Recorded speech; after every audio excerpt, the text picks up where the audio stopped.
বাসায় আসার আগে আগেই আমি myferry.com পেজ থেকে আমাদের রান্নাঘরের জন্য অনেক কিছুই কেনাকাটা করি। প্রথমেই দেখাবো কার্বন স্টিলের একটা মশলাদানি। এইখানে কিন্তু তোমরা তোমাদের প্রয়োজনীয় মশলাগুলা গুছায় রাখতে পারবা। এই মশলাদানিটা কিন্তু অনেক বছর ব্যবহার করতে পারবা, কোনো ধরনের মরিচা ধরবে না। এই মশলাদানিটার জন্য কিন্তু রান্নাঘরে একটা সুন্দর লুক দিবে, প্লাস তোমাদের প্রয়োজনীয় মশলাগুলা কিন্তু হাতের কাছে পেয়ে যাবে। একসাথে কিন্তু অনেকগুলা মশলার বয়ম রাখতে পারবে। এখন তোমাদেরকে দেখাবো একটা ফলের ঝুড়ি, প্লাস তার সাথে কলা রাখার একটি হ্যাঙ্গারও আছে, একসাথে দুই কাজ। এই ফলের ঝুড়িটা কিন্তু তোমরা চাইলে তোমাদের ডাইনিং এও রাখতে পারবা, প্লাস তোমরা চাইলে কিন্তু রান্নাঘরেও রাখতে পারবা।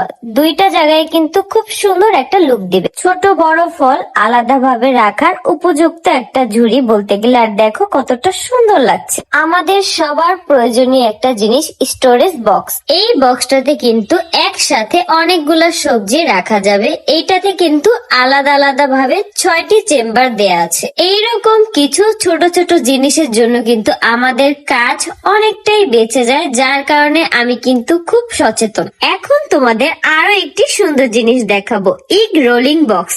এই বক্সটাতে কিন্তু একসাথে 30টি ডিম রাখা যাবে, আর দেখতেও কিন্তু খুবই সুন্দর লাগতেছে, আর জায়গাও কিন্তু কম লাগে। ফ্রিজে রাখো বা রান্নাঘরে যেখানেই রাখো না কেন, জায়গা কিন্তু একদম কম লাগে। এখন দেখাবো বাবুদের মায়ের জন্য প্রয়োজনীয় একটি জিনিস। শীত কিন্তু চলেই আসছে, আর এই সময়টাতে হচ্ছে বাচ্চাদের ফিডার কিন্তু খুব তাড়াতাড়ি ঠান্ডা হয়ে যায়। এই ব্যাগটা কিন্তু খুবই প্রয়োজনীয় একটা জিনিস, পোর্টেবল অ্যালুমিনিয়াম ফয়েল ব্যাগ। এই ব্যাগটা কিন্তু হিট ইনসুলেশন পেপার দিয়ে তৈরি, যার কারণে কিন্তু বাচ্চাদের ফিডার 6 থেকে 7 ঘন্টা পর্যন্ত উষ্ণ রাখে। এই ব্যাগটা কিন্তু ওয়াটারপ্রুফ, সরাসরি চায়না থেকে আমদানিকৃত। myferry.com পেজে কিন্তু তোমরা ঘরের প্রয়োজনীয় আরো অনেক জিনিস কিন্তু পেয়ে যাবা। আর আমার এই জিনিসগুলো কেমন লাগছে অবশ্যই কিন্তু কমেন্ট করে জানাতে ভুলবো না।